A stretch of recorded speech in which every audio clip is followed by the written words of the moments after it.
ബേബിയാണ്.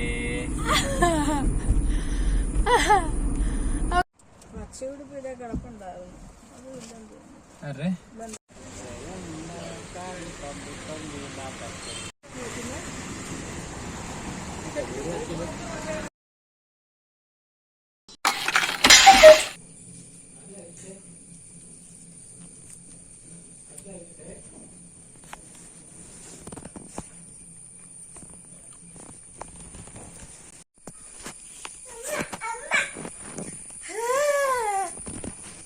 എന്തിനാ എന്നെ രാവിലെ വിളിച്ചെണീപ്പിച്ചു?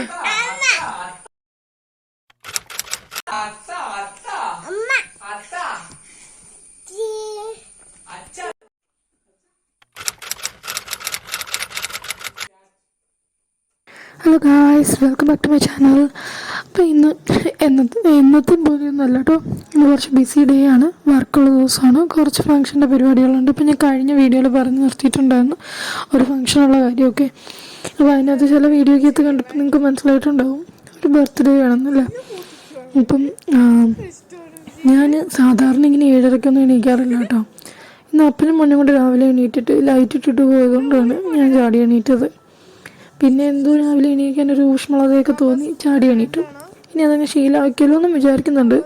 കാരണം പല കാര്യങ്ങളും പെട്ടെന്ന് തീർന്ന് മീറ്റിങ്ങിനോട് പിടിച്ച് കയറാതെ സാവധാനം കയറാൻ ഒരു സാവകാശം കിട്ടിയിട്ടാവും. സാധാരണ ഞാൻ 9:30 മീറ്റിങ്ങിന് 9 മണിക്ക് കണ്ണ് തുറന്ന് നേരെ പോയി ഇരിക്കാറാണ് പതിവ്. എന്നിട്ട് മീറ്റിംഗ് കഴിയുമ്പോഴായിരിക്കും അടുക്കളയിലെ കാര്യങ്ങൾക്ക് ഓടുക.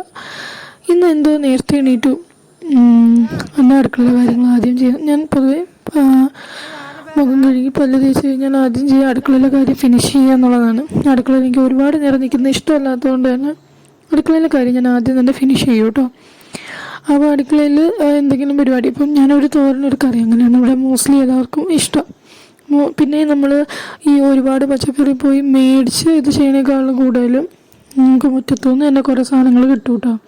അമ്മയൊക്കെ പണ്ട് പച്ച ചീരയൊക്കെ പറിച്ച് കൊണ്ടുവരുമായിരുന്നു, അല്ലെങ്കിൽ കപ്പളങ്ങ കുത്തിയിട്ട് കറി വയ്ക്കുമായിരുന്നു, അല്ലെങ്കിൽ കൂണ് കിട്ടും കേട്ടോ. നിറയെ കൂണുണ്ട് ഇപ്പം. അപ്പോൾ പക്ഷേ ഇന്ന് കൂണ് കറിയല്ല വെച്ചത്. ഇന്ന് പച്ചക്കറി മേടിച്ചിട്ട് പച്ചക്കറിയുടെ ബീൻസും ക്യാരറ്റും തോരനും നമ്മൾ വെള്ളരിക്കയിട്ട് മോരുകറിയാണ് കേട്ടോ വെച്ചത്. ഇപ്പം മിക്കപ്പോഴും എൻ്റെ കൂടെ അടുക്കളയിൽ തന്നെ ഉണ്ടാവാറുണ്ട് കേട്ടോ. എനിക്കാണെങ്കിൽ കൂടുതലും എൻ്റെ അടുത്ത് നിർത്തി ഞാൻ ചെയ്യുന്ന കാര്യങ്ങളൊക്കെ ഒന്ന് നോക്കി പഠിക്കട്ടെ എന്ന് തന്നെ. കാരണം ഇപ്പോഴാണ് ഒബ്സർവേഷൻ്റെ ടൈമല്ലേ. അപ്പോൾ അതിൻ്റെ കൂടെ ഞാൻ ചുമ്മാ ഒന്ന് ബ്രഷ് എടുത്ത് കൊടുത്തതാണ് പല്ല് കഴിക്കട്ടെ എന്ന് ഓർത്തിട്ട്. ഞാൻ ഓർത്തപ്പോൾ ബ്രഷ് എടുത്ത് കൊടുത്തതാണ്. പൊതുവേ ഇവന് കിടത്തി ഇരുത്തിയൊക്കെ വേണം ബ്രഷ് ചെയ്യാൻ, കാരണം ബ്രഷ് ചെയ്യാൻ സമ്മതിക്കില്ല, പല്ലി കൊള്ളുന്നുണ്ടെന്ന് തോന്നുന്നു. പിന്നെ അവന് പാത്രം അങ്ങനെ എന്തെങ്കിലും ഒരു സാധനം കയ്യിലെടുത്ത് വെച്ച് കൊടുക്കണം കേട്ടോ. പിന്നെ ഇത് ഡിഷ് വാഷർ മാറ്റുന്നത് പോലെ ഇതിനടുത്ത് ഞാൻ പാത്രങ്ങൾ രാവിലെ ഉണങ്ങിയ പാത്രങ്ങളെല്ലാം മാറ്റി വയ്ക്കാറുണ്ട്. അതിങ്ങനെ ക്ലിക്ക് ചെയ്തപ്പോൾ പക്ഷേ മാറി വന്നില്ല, അത് മാറ്റിയായിരുന്നു കേട്ടോ. ഞാനത് ചായക്ക് വേണ്ടി കിടന്ന് ബഹളം വയ്ക്കാനാണ്. പക്ഷേ ഞങ്ങൾ ചായ കൊടുക്കാറില്ല, പൊതുവെ കുഞ്ഞുങ്ങൾക്ക് ചായ കൊടുക്കുന്ന അത്ര നല്ലതല്ലാത്തതുകൊണ്ട് കൊടുക്കാറില്ല കേട്ടോ. പിന്നെ ഇവിടെ നമ്മളിവിടെ വിറകടുപ്പാണുള്ളത്. അത് നമ്മൾ കഞ്ഞിക്കും വെള്ളത്തിനും മാത്രം കുക്കറുള്ള വെള്ളം തിളപ്പിക്കാൻ. എനിക്ക് അടുപ്പൊന്നും ഉള്ളിടത്തുള്ള അല്ല കേട്ടോ. അപ്പോൾ എനിക്ക് അടുപ്പൊന്നും കത്തിക്കാറില്ല, അതൊക്കെ അമ്മയാണ് ചെയ്യണത്. പിന്നെ രാവിലത്തെ ബ്രേക്ക്ഫാസ്റ്റൊക്കെ അമ്മ ചെയ്ത് വെച്ചിട്ടുണ്ടാവും കേട്ടോ. അപ്പം ഈ തേങ്ങ ചട്ടനെല്ലാം തോരനിടാൻ വേണ്ടിയിട്ടാണ്. ആക്ച്വലി ഇന്ന് എന്തോ ഒരു എനർജൈസ്ഡ് ആയിരുന്നു. എനിക്ക് തോന്നുന്നു ഞാൻ രാവിലെ നേരത്തെ എണീറ്റിട്ടായിരിക്കും. പണ്ട് മുതലേ എത്രയോ നാൾ മുന്നേ മുതലേ ഉള്ളൊരു റുട്ടീനിൽ ഇതാണ്. രാത്രി താമസിച്ച് കിടക്കുക, താമസിച്ച് എണീക്കുക. റുട്ടീനിൽ എന്ന് പറഞ്ഞാൽ റുട്ടീൻ ചെയ്യുന്നത് റുട്ടീൻ നല്ലതാണ് എന്നല്ല, ഒരു നല്ല ഹാബിറ്റാണ് എന്നല്ല ഞാൻ പറഞ്ഞു. എൻ്റെ റിതം ഇപ്പോഴും സ്ലീപ്പ് സൈക്കിൾ അങ്ങനെ വരാറുള്ളൂ കേട്ടോ. പണ്ട് പഠിക്കുമ്പോഴാണെങ്കിൽ പോലും 2 മണി 3:30 ഉറക്കമുളച്ചിരുന്ന് പഠിക്കും. പക്ഷെ രാവിലെ 3 മണിക്ക് എണീറ്റിരുന്ന് പഠിക്കാൻ പറ്റില്ല. എന്താണെന്നറിയില്ല കേട്ടോ. നിങ്ങൾക്ക് എങ്ങനെയാണെന്നുണ്ടെങ്കിൽ പറയണം കേട്ടോ. അപ്പം നമ്മൾ ഇന്ന് മോരുകറിക്കുള്ള സംഭവങ്ങളൊക്കെ വയ്ക്കുകയായിരുന്നു കേട്ടോ. കുറേ കാര്യങ്ങൾ ചെയ്യാനുണ്ട്. ശരിക്കും പറഞ്ഞാൽ ഒരുപാട് സാധനങ്ങൾ മേടിക്കാനുണ്ട്, ലിസ്റ്റ് ഉണ്ടാക്കാനുണ്ട്, മീറ്റിംഗ് ഉണ്ട്, അങ്ങനെ ഇങ്ങനെ. പക്ഷേ രാവിലെ അടുക്കളയിൽ പണിയെല്ലാം ഒതുങ്ങി ഒന്ന് തുടച്ചൊക്കെ ഇട്ട് അടുക്കളയും ക്ലീനാക്കി പാത്രം കഴുകി വെച്ചപ്പോൾ തന്നെ പിന്നെ ആ സ്ട്രെസ്സൊക്കെ എനിക്ക് ഒഴിവായി കേട്ടോ. ചില സമയത്ത് എനിക്ക് കുക്ക് ചെയ്യാൻ ഭയങ്കര ഇഷ്ടമാണ്. ഞാൻ അടുക്കളയിൽ തനിയെ നിന്ന് കുക്ക് ചെയ്യാൻ എനിക്ക് ഭയങ്കര ഇഷ്ടമാണ്. ചില സമയത്ത് എനിക്ക് ഭയങ്കര ജോലിയായിട്ടോ അല്ലെങ്കിൽ സ്ട്രെസ്ഫുള്ളായിട്ട് തോന്നാറുണ്ട് കേട്ടോ. അപ്പോൾ അതെല്ലാം കഴിഞ്ഞ് പാത്രം എല്ലാം കഴുകിക്കൊണ്ടിരുന്നപ്പോഴേക്ക് മോനും അച്ഛനും കൂടെ ആളൊന്ന് ലീവായിരുന്നു കേട്ടോ. അപ്പോൾ അതുകൊണ്ട് തന്നെ അവർ രണ്ടുപേരും കൂടെ എന്തോ ക്ലീനിങ് പരിപാടികളിലായിരുന്നു. ഈ അടുപ്പ് വിറക് ഇങ്ങനെ വെച്ച് ഇങ്ങനെ പൊടിയുമല്ലോ, അപ്പോൾ അവിടെ ഇങ്ങനെ മണ്ണുണ്ടായിരുന്നു. അപ്പോൾ അത് മാറ്റിക്കൊണ്ടിരിക്കുകയായിരുന്നു കേട്ടോ. ഇവൻ ടോർച്ച് വിളിച്ച് കൊടുത്തോണ്ടിരിക്കുന്നു. ഇവൻ ലൈറ്റിനോട് എന്തോ കാര്യമായി ഇഷ്ടമുണ്ട്. ഞാൻ പിന്നെ പാത്രം കഴുകാൻ നേരത്ത് കറിയെല്ലാം വേറെ ഇതിലോട്ട് ഒഴിച്ചിട്ട് ആ പാത്രം കൂടെ കഴുകി വയ്ക്കും കേട്ടോ. ആദ്യമൊന്നും ഞാൻ അങ്ങനെ ചെയ്യില്ലായിരുന്നു. ഞാൻ വിചാരിക്കും 2 പാത്രം കഴുകേണ്ടി വന്നു. പക്ഷെ അങ്ങനെ ചെയ്തു തുടങ്ങിയപ്പം ഒരു നിരന്നിടൽ അങ്ങ് ഒഴിവായി കേട്ടോ. അങ്ങനെയാണ് എനിക്ക് തോന്നിയത്. ഇപ്പൊ പറഞ്ഞാണല്ലോ ക്യാറ്റ് ഏതാ? ഡോഗ് എവിടെ? ഡോഗ്. Good job. ക്യാറ്റ് എവിടെ? ക്യാറ്റ്. ഓക്കെ. ഡോഗ് ഏതാ? ഡോഗ്. Okay, good job. ഇതെന്താ? കൗ. അത് റാബിറ്റ്. അത് ഗോട്ട്. റാബിറ്റ്. അങ്ങനെ അതൊക്കെ കഴിഞ്ഞ് ഞാൻ അവൻ്റെ അടുത്ത് നിന്ന് വെറുതെ ഇരിക്കുമായിരുന്നു കേട്ടോ. അപ്പോൾ അവനിങ്ങനെ ബുക്ക് കൈ വെച്ചുകൊണ്ടിരുന്നുകൊണ്ട് മാത്രമേ ഇങ്ങനെ പറഞ്ഞു കൊടുക്കാമെന്ന് വെച്ചാണ് ഞാൻ ഇടയ്ക്കിടയ്ക്ക് ഇങ്ങനെ നമ്മുടെ ചുറ്റുമുള്ള കാര്യങ്ങൾ ഞാൻ പറഞ്ഞു കൊടുക്കാറുണ്ട്. ബുക്കിൽ നിന്ന് അങ്ങനെ പറഞ്ഞു കൊടുക്കുന്നതിനേക്കാളും കൂടുതൽ ചുറ്റുമുള്ള കാര്യങ്ങളല്ലേ ആദ്യം നമ്മൾ പഠിക്കും. അപ്പോൾ ഇവൻ എൻ്റെ അടുത്ത് ചില സമയത്ത് ഇങ്ങനെ ഒന്ന് ഒട്ടാറുണ്ട് കേട്ടോ. എനിക്ക് മനസ്സിലായിടത്തോളം ഈ പാലൊക്കെ നിർത്തിയായതുകൊണ്ട് എനിക്ക് തോന്നുന്നു പാലിന് കൊതി വരുന്ന സമയത്ത് ഭയങ്കരമായിട്ട് എൻ്റെ അടുത്ത് ഉരച്ച് ഒട്ടി നടക്കും. അമ്മ എന്ന് വിളിച്ചിട്ട് ഇങ്ങനെ ആക്ഷൻ കാണിക്കും കേട്ടോ. ഇപ്പോൾ ഈ കാണിക്കണ പോലെ. എന്താണ്?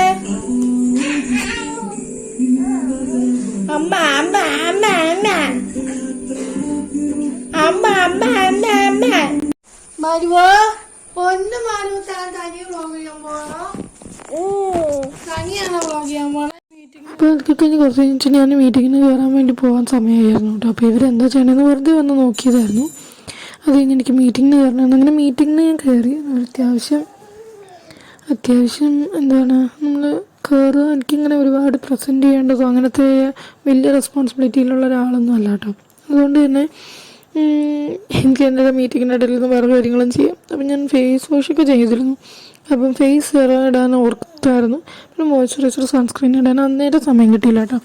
അപ്പോൾ അത് ഇടാമെന്നൊക്കെ ഓർത്തുകൊണ്ട് വെറുതെ മീറ്റിങ്ങിനുള്ള മുടി കോതി വെച്ചിട്ട് ഇങ്ങനെ ഇരിക്കാമെന്ന് ഓർത്തു. സാധാരണ എന്നെ കാണാൻ ചില സമയത്തൊക്കെ പിച്ചക്കരിയെ പോലെ ഇരിക്കുക. പക്ഷേ എന്താണ് ക്യാമറയൊക്കെ ഉള്ളപ്പോൾ ഇച്ചിരിയെങ്കിലും വൃത്തിയായിട്ടിരിക്കണ്ടേന്ന് ഓർത്തിട്ട് മുടിയൊക്കെ ചെയ്ത് വെച്ചതാണ്. ഞാൻ പണ്ടൊക്കെ കണ്ണ് പോലും എഴുതാത്ത ഒരാളായിരുന്നു കേട്ടോ. ഞാൻ ഒട്ടും ഒരുങ്ങില്ലായിരുന്നു. അമ്മ എപ്പോഴും പറയുമായിരുന്നു ഞാനൊരു ആങ്കൊച്ചിനെ പോലെയാണ് നടക്കുന്നതെന്ന്. എൻ്റെ ഹാൻഡ് റൈറ്റിംഗ് വരെ കണ്ടിട്ട് അമ്മയുടെ ഓഫീസിലുള്ള ആളെന്ന് പറഞ്ഞിട്ടുണ്ടെന്ന് അമ്മയോട്. അത് ആങ്കൊച്ചിൻ്റെ ആൺപിള്ളേരുടെ ഹാൻഡ് റൈറ്റിംഗ് ആണെന്ന്. സത്യത്തിൽ ആണ് പെണ്ണെന്നൊരു വേർതിരിവ് തന്നെ ഇല്ല, അല്ലെങ്കിൽ അതിൻ്റെ ഒരു ആവശ്യമില്ല എന്നുള്ളത് തന്നെ അറിയാൻ ഒരുപാട് കാലം എടുത്തു. അപ്പം അന്നൊക്കെ എനിക്കത് കേൾക്കുമ്പോൾ എന്താ പറയുക, അങ്ങനെയൊക്കെ ഉണ്ടോ എന്നൊക്കെ വിചാരിക്കുമായിരുന്നു കേട്ടോ. പക്ഷെ എനിക്കങ്ങനെ ഭയങ്കരമായി ഒരു എന്താ പറയുക അങ്ങനെ ഒരു ഫീലിംഗ് ഉണ്ടായിട്ടില്ല. അതായത് പിന്നെ ഏറ്റവുമായിട്ട് എനിക്ക് ഫീലിംഗ് തോന്നിയിട്ടുള്ള പെണ്ണായിട്ട് ജനിച്ചല്ലോ എന്ന് തോന്നുന്നതിനേക്കാൾ ഉപരി എനിക്ക് ഏറ്റവും കൂടുതൽ ഫീലിംഗ് തോന്നിയിട്ടുള്ളത് എൻ്റെ ഫേസ് വെച്ചിട്ട് ഞാൻ ഒരുപാട് നിറം കുറവായിരുന്നു. അപ്പോൾ എല്ലാവരും എൻ്റെ മുഖം നോക്കിയിട്ട് കൊച്ചെന്ത് കറുപ്പാണ്, അല്ലെങ്കിൽ നീ ഇത്തിരി കൂടെ വെളുത്തിരുന്നെങ്കിൽ ഉണ്ടല്ലോ നല്ല സുന്ദരിയായിരുന്നു ഇങ്ങനെ അങ്ങനെ എന്നുവെച്ചാൽ വെളുപ്പാണ് സൗന്ദര്യം എന്നൊരു. അതുകൊണ്ട് തന്നെ അതിൻ്റെ ദേഷ്യത്തിലാണോ എൻ്റെ റിബൽനെസ്സിലാണോ എന്ന് എനിക്കറിയില്ല. ഒരു കണ്ണ് എഴുതുകയോ ഒരു ക്രീം ഇടുകയോ ഒന്നും ചെയ്യില്ലായിരുന്നു. അടിപൊളിയായിട്ട് വെയിലും ഉള്ളായിരുന്നു കേട്ടോ. ഞാൻ സ്പോർട്സിലൊക്കെ ഉണ്ടായിരുന്ന ആളാണ്. അപ്പോൾ സ്പോർട്സിലൊക്കെ വെയിലത്ത് കരിപുരണ്ട ജീവിതം പോലെ ഓടി വരുമായിരുന്നു. അതും റിലേയും അല്ലെങ്കിൽ ലോങ് റണ്ണൊക്കെ ആയിരിക്കും. സ്പ്രിൻറ്റിനൊന്നും അല്ല, 800 മീറ്റർ അങ്ങനെയൊക്കെ ആയിരിക്കും കേട്ടോ ഓടുക. അപ്പം അതവിടെ നിൽക്കട്ടെ. ഇപ്പോൾ ഇതിലേക്ക് വരാം കേട്ടോ. ഇതിങ്ങനെ സ്മൂത്തി ഉണ്ടാക്കണതാണ്. ഞാൻ ഓട്സും ചിയ സീഡ്സും കൂടെ ഒന്ന് കുതിരാൻ വെച്ചിട്ടുണ്ടായിരുന്നു. വെള്ളത്തിലാണ് കുതിരാൻ വെച്ചാൽ ശരിക്കും പാല് കുതിരാൻ വെച്ചാൽ കുറച്ചും കൂടെ ടേസ്റ്റ് ആയിരിക്കും. പിന്നെ ബദാമും ഫ്ലാക്സ് സീഡും കുറച്ച് പംകിൻ സീഡും കാഷ്യൂസും കൂടെ. കാഷ്യൂസ് തീർന്നായിരുന്നു കേട്ടോ. അപ്പോൾ ഉണ്ടായിരുന്നു 3 ഇട്ടുള്ളൂ. അത് ഇട്ടിട്ട് പഴമില്ലേ, നല്ല നേന്ത്രപ്പഴം ഉണ്ടെങ്കിൽ നേന്ത്രപ്പഴം, ഞങ്ങൾ ഇവിടെ ഞാലിപ്പൂ എന്നാട്ടോ പറയുക, ഞങ്ങൾ രസതളി എന്നാണ് പറയുക. അത് കഴിച്ചിട്ട് നന്നായിട്ട് മിക്സിയിൽ അടിച്ചെടുത്തിട്ട് ഇത് ചെയ്യുമ്പോൾ ഡെക്കറേഷന് വേണ്ടിയിട്ട് ഇത് ചോക്ലേറ്റ് ഒന്നും അല്ല കേട്ടോ.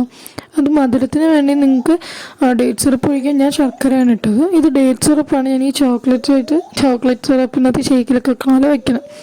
പക്ഷെ എൻ്റെ ആൾക്ക് ഓട്സ് തീരെ താല്പര്യമില്ലാത്തത് കൊണ്ട് തന്നെ എൻ്റെ മനുഷ്യനത് കുടിച്ചില്ല. പിന്നെ അതും കുടിച്ച് എനിക്ക് കലക്കിയതും കുടിച്ച് ആണ് ഞാനിരുന്നത് കേട്ടോ. അപ്പോൾ ഓട്സൊക്കെ ഇട്ട് ബനാന ഇട്ട് പഴം ഇട്ട് കൊച്ചിനോട് പറഞ്ഞു ബനാനയൊക്കെ പഴമൊക്കെ ബനാനേ ഇങ്ങനെ കട്ടിക്ക് നല്ല ഷേക്ക് അടിച്ചതുപോലെ കട്ടു കേട്ടോ. പക്ഷെ ആൾക്ക് താല്പര്യപ്പെട്ടില്ല. ആൾക്ക് ഓട്സിൻ്റെ ചൊവ്വ വലിയ ഇഷ്ടമല്ല. പിന്നെ ഇങ്ങനെ ഈ പച്ച ടേസ്റ്റ് സത്യത്തിൽ എനിക്കും ഇഷ്ടമല്ല. പക്ഷേ അവൻ കുടിച്ചപ്പോൾ ജീവിച്ചൊക്കെ പോകണ്ടേ നമ്മൾ. അപ്പോൾ അതൊക്കെ കഴിഞ്ഞ് ഞാനത് കുടിച്ചുകൊണ്ടിരുന്നതിൻ്റെ ഇടയിലായിരുന്നു നമ്മൾ കുറച്ച് റെസിപ്പി ഡിസ്കഷൻസ് ഉണ്ടായിരുന്നു കേട്ടോ. എന്താ കഴിക്കാൻ മേടിക്കേണ്ടത്, എന്താ ഉണ്ടാക്കേണ്ടത്, എന്തൊക്കെ കാര്യങ്ങളാണ് നിങ്ങൾ പ്രിപ്പയർ ആണ് ചെയ്യുക. ഓർഡർ ചെയ്തിട്ടുണ്ടായിരുന്നു കഴിഞ്ഞ വർഷമൊക്കെ. ഒരുപാട് ആൾക്കാരൊക്കെ വരികയാണെങ്കിൽ ഞങ്ങൾ ഓർഡർ ചെയ്യും. ഇപ്പോൾ ഇത് ജസ്റ്റ് കുറച്ച് നമ്മുടെ ഇൻമേറ്റ് ഫാമിലീസ് മാത്രമേ ഉള്ളൂ. സെയിം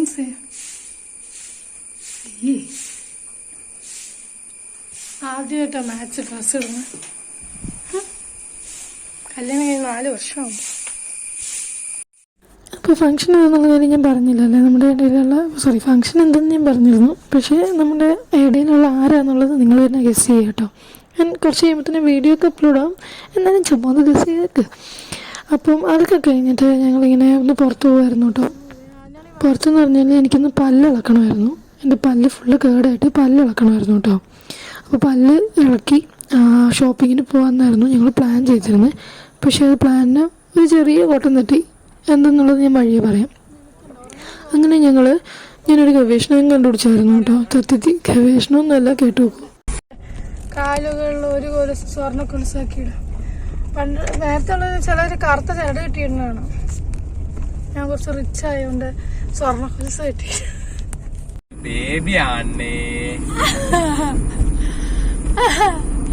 ഒക്കെ വരുവാനോ?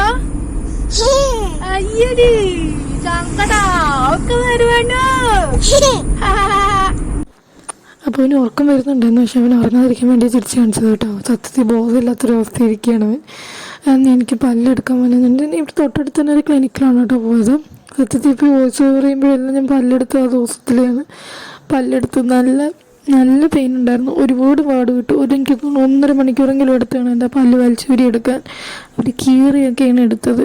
നല്ല നീരുണ്ട്, സ്റ്റിച്ചുണ്ട്, നല്ല നീരുണ്ട് കേട്ടോ.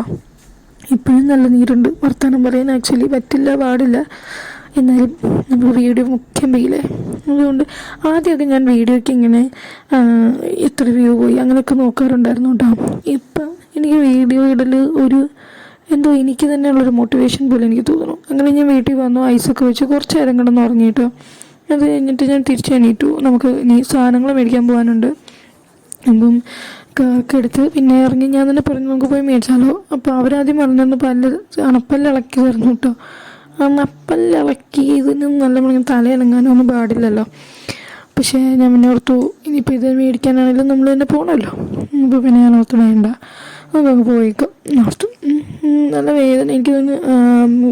ഈ പെയിൻ ടാബ്ലറ്റ്സിൻ്റെ ഒക്കെ ഇതിലായിരിക്കാം വലിയ വേദന എന്നുപരി എന്താ പറയുക, ഒരു നീറ്റലോ പിടിച്ചലോ കവിളുടെ ചുണ്ടിൻ്റെ ഭാഗമൊക്കെ നന്നായിട്ട് മുറിഞ്ഞിട്ടുണ്ട് കേട്ടോ. അതാണ് വർത്തമാനം പറയുമ്പോൾ ഒരു പിടുത്തം വരുന്നുണ്ട്. അപ്പോൾ എന്തായാലും അങ്ങനെ. അപ്പം ഞാൻ പറഞ്ഞിട്ടുണ്ടെങ്കിൽ റിബലായിരിക്കുക. അപ്പം സ്റ്റോറി കണ്ടിന്യൂ ചെയ്യാം കേട്ടോ. റിബലായിരിക്കുക. അങ്ങനെ റിബലായിരുന്നല്ലേ പറയായിരുന്നു. ഒരു +2 ഒക്കെ എത്തിയ സമയമായപ്പോഴേക്കും ഈ ടീനേജിൻ്റെ ഒക്കെ ഒരു തുടുപ്പ് വരില്ലേ. അങ്ങനെ എനിക്ക് പീരീഡ്സൊക്കെ ആദ്യമൊക്കെ ആയത് ഒരു 10th കേട്ടോ. അപ്പം 10th വെക്കേഷൻ എങ്ങാണ്ടെന്ന് തോന്നുന്നു. എനിക്ക് താമസിച്ചിട്ടാണ് ആയത്. അല്ല, അന്നത്തെ ഇതിൽ വെച്ച് നോക്കുമ്പോൾ അത് താമസമൊന്നുമല്ല. ഇപ്പോഴെല്ലാം നേരത്തെ ആയതുകൊണ്ടാണ് നമുക്കന്നത് താമസം വന്നത്. അങ്ങനെ ഞാൻ കുറച്ചൊക്കെ ഇങ്ങനെ ഒന്ന് കളർ വയ്ക്കാൻ തുടങ്ങി. അപ്പോൾ പലരും എൻ്റെ അടുത്ത് പറഞ്ഞു ചെറുതായിട്ടൊക്കെ കളർ വയ്ക്കുന്നുണ്ടോ എന്ന് പറയുമ്പോഴും എനിക്ക് പിന്നെ ദേഷ്യമാകാൻ തുടങ്ങി. കളറ് മാങ്ങാത്തൊലി ഒക്കെ ഒരു ഇതായിട്ടോ, കളറിലൊക്കെ എന്തിരിക്കണു അങ്ങനെയൊക്കെ ഞാൻ ചോദിക്കുന്നൊരിതുണ്ടായിരുന്നു. ഇപ്പോഴും എൻ്റെ ആ സ്റ്റാൻഡിന് ഒരു ചേഞ്ചും ഇല്ല. എനിക്ക് ആകെ അതിൽ നിന്ന് ചേഞ്ചായൊരു കാര്യം എന്ന് പറഞ്ഞാൽ എൻ്റെ ഫേസിൻ്റെ പെർസ്പെക്റ്റീവാണ് കേട്ടോ. എങ്ങനെ ഇരിക്കണോ ഞാൻ അതുപോലെ ഭംഗിയായിട്ടിരിക്കണോ എന്നുള്ളതും ഞാൻ ഒരുങ്ങിയിരുന്ന് കഴിഞ്ഞാൽ എനിക്ക് പേഴ്സണലി കൂടുതൽ ഭംഗിയായിട്ട് തോന്നുന്നു എന്നുള്ള ഒരിതിൽ മാത്രമാണ് ഞാൻ ഒരുങ്ങാറുള്ളത് ഇപ്പോഴും. അപ്പോഴെന്ന് പറഞ്ഞാൽ ആകെ പണ്ടൊക്കെ ഡാൻസിൽ മാത്രം മേക്കപ്പ് ഇടുന്നത് ഉണ്ടായിരുന്നുള്ളൂ കേട്ടോ. ഇപ്പോഴും പുറത്ത് പോകുമ്പോൾ ഇപ്പം തന്നെ കണ്ടില്ല ഞാൻ ഇത്ര ഒരുങ്ങി പോകാറുള്ളൂ. ചില സമയത്ത് ഫൗണ്ടേഷൻ വരെ ഇട്ടിട്ട് പച്ചക്കറി മേടിക്കാൻ പോകാറുണ്ട്. അതൊക്കെ ഓരോരോ ടൈം പോലെ ഇരിക്കും കേട്ടോ, ഓരോരോ മൂഡ് പോലെ. എൻ്റെ ഇപ്പം ഭയങ്കര മൂടിയായിട്ടിരിക്കുന്ന സമയവും പിന്നെ പല്ലിളകി പണ്ടാറടങ്ങിയിരിക്കുന്ന സമയമായതുകൊണ്ട് ഞാനതങ്ങനെ ഒരുങ്ങിയില്ല. വെറുതെ രാവിലെ ഉണ്ടായിരുന്നു ഫേസ് ജസ്റ്റ് ഒന്ന് മുഖം കഴുകാൻ പോലും തലകുനിക്കാൻ വയ്യാത്തത് കൊണ്ട് അങ്ങനെ ഇറങ്ങി പോരുകയാണ് ചെയ്തത്. സത്യത്തിൽ ഒരു വെള്ളം കുടിച്ചു, ഒരു ജ്യൂസ് കുടിക്കണമെന്നുണ്ടായിരുന്നു കേട്ടോ. പക്ഷെ അതുപോലും കുടിക്കാൻ അന്നേരം പറ്റിയില്ല. അതുപോലെ പല്ലുവേദനയായിരുന്നു. അതുകൊണ്ട് വേറെ വന്ന് കിടന്നുറങ്ങി. സാധനം ഒന്നും മേടിക്കണ്ട, വന്ന് ഉറങ്ങിയിട്ട് പോകാമെന്ന് പറഞ്ഞിട്ടാണ് അങ്ങനെ പോയത് കേട്ടോ. അപ്പോൾ എനിക്ക് പലവരെയും കാണുമ്പോൾ നന്നായിട്ട് ഡ്രസ്സ് ചെയ്യുന്നവരെ, നന്നായിട്ട് ഒരുങ്ങുന്നവരെയൊക്കെ കാണുമ്പം, അതിപ്പോൾ ഏത് സ്കിൻ ടോണും ആയിക്കോട്ടെ, കാണുമ്പം എനിക്ക് എന്തോ ഒരു മോട്ടിവേഷൻ തോന്നും. അതുകൊണ്ടാണ് ഞാൻ ഒരുങ്ങുന്നത്. സത്യം പറഞ്ഞാൽ എനിക്ക് തോന്നുന്നു കല്യാണത്തിൻ്റെ സമയത്ത് പോലും ഞാൻ അങ്ങനെ ഒരുങ്ങുന്ന ഒരാളേ അല്ലായിരുന്നു. അപ്പോൾ പലരും പറയുന്നടി ചെറുക്കനെ വന്നു കഴിഞ്ഞാൽ കണ്ടാലൊന്നും ഇഷ്ടപ്പെടില്ല. ഞാൻ പറയും, ചെറുക്കന് എൻ്റെ മുഖമല്ല ഇഷ്ടപ്പെടേണ്ടത്, അല്ല എൻ്റെ മനസ്സ് ഇഷ്ടപ്പെടണം. അങ്ങനെ മനസ്സ് ഇഷ്ടപ്പെട്ട ഒരാളെയാണ് കേട്ടോ ഞാൻ കല്യാണം കഴിച്ചത്. അതെങ്ങനെയാണെന്നുള്ളത് ഞാൻ വേറൊരു ദിവസം പറയാട്ടോ. എല്ലാം വേറൊരു ദിവസം നീട്ടി വെക്കിയിട്ട്, കാരണം ഒരു വീഡിയോക്കകത്ത് എൻ്റെ ജീവിതകഥ മുഴുവൻ പറയാൻ പറ്റില്ലല്ലോ. എനിക്കിപ്പോൾ തന്നെ 28 വയസ്സ്, 27 വയസ്സാണ് പറയും. അപ്പം അതുകൊണ്ട് തന്നെ 27 വർഷത്തെ കഥകളൊക്കെ നിങ്ങളോട് പറയണ്ടേ. അപ്പോൾ അത് ഞാൻ വേറൊരു ദിവസം പറയാം കേട്ടോ. അങ്ങനെ അതിന് ശേഷം, ആളെ കിട്ടിയതിന് ശേഷവും എനിക്കൊരു ജോലി കിട്ടിയതിന് ശേഷമാണ് സത്യത്തിൽ ഞാൻ ഒരുങ്ങാനൊക്കെ തുടങ്ങിയത്. കല്യാണം കഴിഞ്ഞത് ലോക്ക്ഡൗണിലായിരുന്നെങ്കിലും ഞാൻ ഓൺലൈനായിട്ട് ട്യൂഷൻ എടുത്ത് കാശ് ഉണ്ടാക്കുന്നുണ്ടായിരുന്നു. കല്യാണം കഴിക്കുന്നതിന് മുന്നേ തന്നെ എനിക്ക് നിർബന്ധമുള്ളൊരു കാര്യമായിരുന്നു എൻ്റെ കയ്യിലൊരു 5 രൂപയെങ്കിലും 5 രൂപ അത് ഞാൻ ഉണ്ടാക്കുന്നതായിരിക്കണം എന്നുള്ളത്. അതുകൊണ്ട് തന്നെ കല്യാണം ഉറപ്പിക്കുന്ന സമയമായപ്പോഴേക്കും എന്തോ ഭാഗ്യം കൊണ്ട് എനിക്കൊരു ഓൺലൈൻ അക്കാഡമിയിൽ പഠിപ്പിക്കാനായിട്ട് ഒരു ജോലി കിട്ടി. അപ്പോൾ അന്ന് മുതൽ എൻ്റെ കയ്യിൽ അത്യാവശ്യം കാശ് വന്നു പോകുമായിരുന്നു കേട്ടോ. ഭയങ്കര വ്യവസായം, കൂടിപ്പോയൊരു 10,000 രൂപ അല്ലെങ്കിൽ ഒരു 15,000 രൂപ അത്രയും വരുമായിരുന്നു കേട്ടോ. പിന്നെ കുറേ ജോലി ഞങ്ങളല്ലാതെ തപ്പിയായിരുന്നു. ഒരു 1.5 വർഷത്തോളം, അല്ല 1 വർഷത്തോളം, കല്യാണം കഴിഞ്ഞ് 1 വർഷത്തോളം ഞങ്ങൾ തപ്പി. ഞങ്ങളെന്ന് പറയാൻ കാരണം ആളും കൂടെ ഉണ്ടായിരുന്നു കേട്ടോ. ആളെല്ലാത്തിനും ഭയങ്കര സപ്പോർട്ടായിരുന്നു. ആളും ഇങ്ങനെ നീ ഇവിടെ അയക്കുക, അവിടെ അയക്കുക, ചോപ്പോട്ടിൽ കയറി നോക്കുക, അതെല്ലാം ആളും ചെയ്യുമായിരുന്നു. അങ്ങനെ എന്താണ് മനസ്സറിഞ്ഞ് കല്യാണം കഴിച്ചുള്ള ഗുണം കണ്ടില്ലേ. എല്ലാവരും ഇപ്പം അങ്ങനെയൊക്കെ തന്നെയാണ് കേട്ടോ. ഓക്കെ, അപ്പോൾ അത് കഴിഞ്ഞ് അവിടെ ജോലി ഉണ്ടായിരുന്നു. അത് കഴിഞ്ഞിട്ട് അത് നിർത്തി, എനിക്കത് റിസൈൻ ചെയ്തു ഞാൻ. അത് കഴിഞ്ഞിട്ടും എനിക്ക് ജോലി ഉണ്ടായിരുന്നു. അത് കഴിഞ്ഞിട്ടാണ് ഞാൻ ഇപ്പോഴുള്ള ജോലിയിലിരിക്കുന്നത്. ആ ജോലി ഏകദേശം 3 വർഷമാകാൻ പോവാണ് കേട്ടോ. അപ്പം എന്താണ് ഇപ്പോൾ തൽക്കാലം ഇവിടെ വെച്ച് ഫുൾ സ്റ്റോപ്പ് അടിക്കാൻ. കാരണം എൻ്റെ കാര്യം ഞാൻ എന്ന് പറഞ്ഞാൽ നിങ്ങൾക്ക് ബോറടിച്ചാലോ. അപ്പോൾ ഇതിങ്ങനെ തൊടുപുഴ ഞങ്ങൾ ബുക്കും ഈ ബർത്ത്ഡേയുടെ സാധനങ്ങൾ മേടിക്കാനായിട്ട് വന്നതാണ്. അപ്പോൾ അപ്പനും മോനും കൂടെ ഇങ്ങനെ കിടന്ന് കളിയായിരുന്നു. അവനെ നമുക്കിങ്ങനെ റെസ്ട്രിക്റ്റ് ചെയ്ത് പിടിച്ചിർത്താൻ പറ്റില്ല. നടക്കാൻ തുടങ്ങി കഴിഞ്ഞാൽ അങ്ങനെയാണല്ലോ.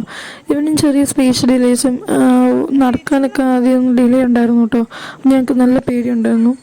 അപ്പം ഇവൻ നടക്കാൻ തുടങ്ങിയപ്പോഴേക്കും പിന്നെ ഇപ്പോൾ ഓട്ടമാണ്, ഏറ്റവും പുറകെ ഓടലാണ് ഇപ്പം നമ്മുടെ പ്രധാന പണി.